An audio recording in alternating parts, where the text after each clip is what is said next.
కార్తీక పురాణం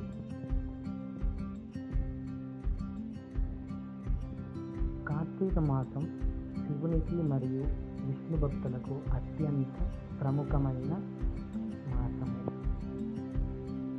కార్తీక మాసంలో శివునికి పూజ చేయడం వలన మనము సకల ఆయురారోగ్యాలతో పాటు ముక్తిని కూడా పొందవచ్చును.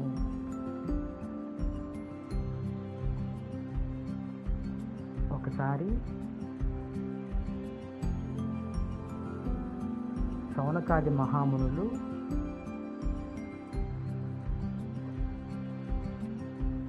ఒక వ్యక్తిని గాంచి, ఆర్య, తమ వలన అనేక పురాణ ఇతిహాసములను వేదాంగ రహస్యములను సంగ్రహముగా గ్రహించినారము. కార్తీక మాస మహత్యమును కూడా వివరించి దాని ఫలమును తెలుపగోరుచుంటిని అనిరి. అంతన సూత మహర్షి, ఓ మునిపుంగవులారా, ఒకప్పుడు ఇదే కోరికను నారదుడు సృష్టికర్తయ్యకు బ్రహ్మను కోరగా, బ్రహ్మదేవుడు అతనికి విష్ణుమూర్తి లక్ష్మీదేవికి, సాంబశివుడు పార్వతీదేవికి తెలియజేసిన విధముగా నా కథను వినిపించను. అట్టి పురాణ కథను మీకు తెలియజేయదును అని చెప్పాను. ఇటువంటి కథ వినుట వలన మానవులకు ధర్మార్థములు కలుగటయేగాక వారు ఇహమందును పరమందును సకల ఐశ్వర్యములతో తులతూగుదురు. కాబట్టి శ్రద్ధగా ఆలకించమని ఇలా చెప్పాడు. పూర్వం ఒకానొక రోజున పార్వతీ పరమేశ్వరులు ఆకాశమును విహరించుచుండగా, పార్వతీదేవి, ప్రాణేశ్వర, సకల ఐశ్వర్యములు కలుగజేయనట్టిది, సకల మానవులు వర్ణభేదములు లేక ఆచరించదగినది, శాస్త్ర సమ్మతమైనది, సూర్యచంద్రులు ఉన్నంత వరకు ఆచరింపబడేది అయిన వ్రతమును వివరింపమని కోరెను. అంతటా మహేశ్వరుడు మందహాసమును అనరించి, పార్వతీదేవి, నీవు అడుగుచున్న వ్రతము స్కాంద పురాణమున చెప్పబడి ఉన్నది. దానిని ఇప్పుడు వశిష్ఠ మహాముని మిథిలాధీశుడగు జనక మహారాజునకు వివరింపబోచున్నాడు. చూడుము, మిథిలా నగరము అని మిథిలా నగర వైపు చూపించెను. అక్కడ మిథిలా నగరంలో వశిష్ఠుని రాకకు జనకుడు సంతోషించి అర్ఘ్యపాద్యములతో సత్కరించి కాళ్ళు కడిగి ఆ జలమును శిరస్సుపై చల్లుకొని, ఓ మహాయోగి మునివర్య, తమ రాక వల్ల నేను, నా శరీరము, నా దేశము, నా ప్రజలు పవిత్రులమైతిని. తమ పాద ధూళి చేత నా దేహము పవిత్రమైనది. తమరు ఇచ్చటికి ఏల వచ్చితిరో శలవశంగుడు అని వేడుకొనెను. అప్పుడు వశిష్ఠుడు, జనక మహారాజా, నేను ఒక మహాయజ్ఞమును చేయదలస పెట్టి తిని, దానికి కావలసిన అర్ధబలమును అంగబలమును నిన్నడిగి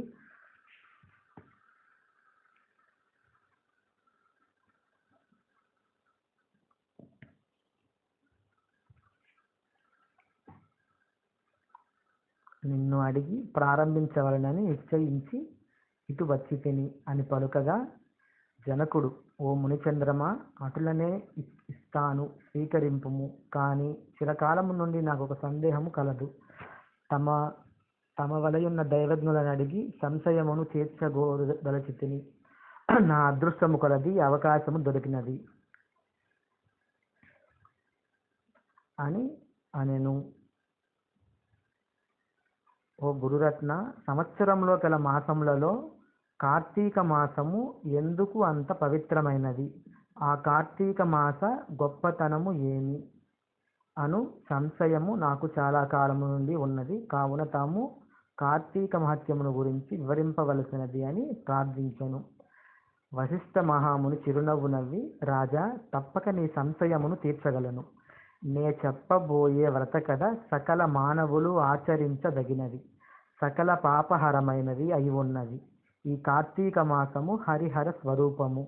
ఈ మాసమునందు ఆచరించు వ్రతము యొక్క ఫలమంతటిని చెప్పలనది కాదు, వినుటకు కూడా ఆనందయోగ్యమైనది అని చెప్పెను.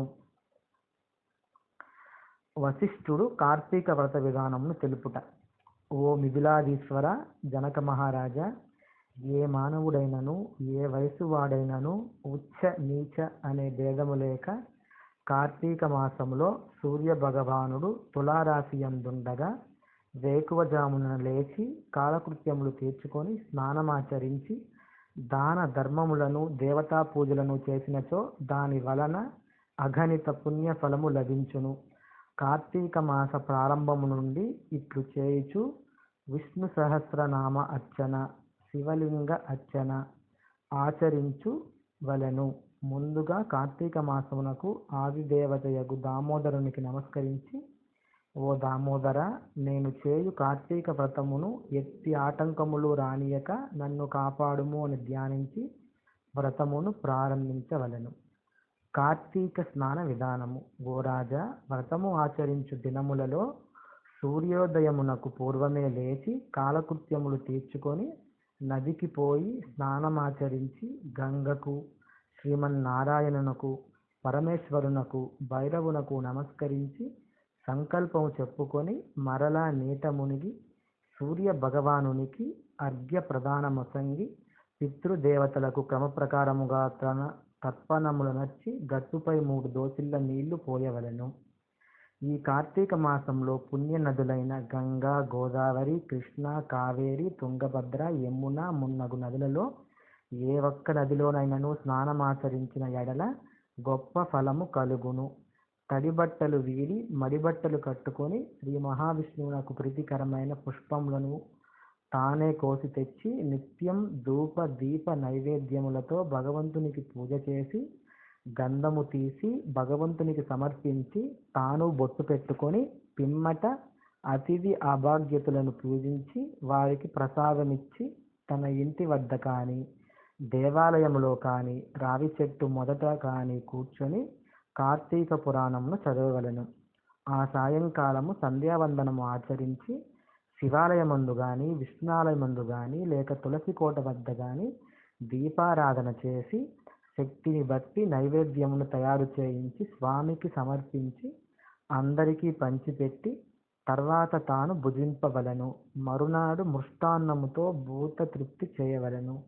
ఈ విధముగా వ్రతము ఆచరించిన స్త్రీ పురుషులకు పూర్వమందును ప్రస్తుత జన్మమందును చేసిన పాపము పోయి మోక్షమునకు అర్హులగుదురు. ఈ వ్రతము చేయుటకు అవకాశము లేని వారు వ్రతము చేసిన వారలను చూచి వారికి నమస్కరించినచో వారికి కూడా సమానమైన ఫలము దక్కును అని చెప్పాడు.